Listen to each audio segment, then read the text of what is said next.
নমস্কার, কেমন আছেন সবাই? আশা করি সকলেই খুব ভালো আছেন, সুস্থ আছেন। মা বিপত্তারিণীর পুজো দিয়ে আমাদের জন্য তাগা এনেছেন, এনে আমাকে বেঁধে দিচ্ছেন দেখুন। আর মা চায়, সমস্ত মায়েরাই চায় সন্তানদের বিপদমুক্ত রাখতে, তাই আমিও আমার ছেলেকে মা বিপত্তারিণীর তাগাটা বেঁধে দিচ্ছি। আর ব্রত এখানে একদমই তাগা বাঁধতে রাজি নয়, কারণ ও ভাবছে মা হয়তো ওকে বেঁধে রাখছে। ও অন্যায় করলে, দুষ্টুমি করলে প্রায় সময়ই আমি ওকে দড়ি দিয়ে বেঁধে দিই শাস্তি দেবার জন্য, খুব কম সময়ের জন্য।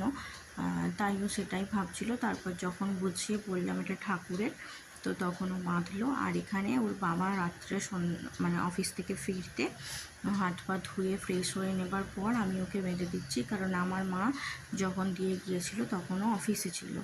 তো সব মায়েরাই সন্তানদের মঙ্গল কামনায় এই তাগা বেঁধে দেয় বিপদ মুক্ত রাখার জন্য। আমার মাও আমাকে দিয়েছে।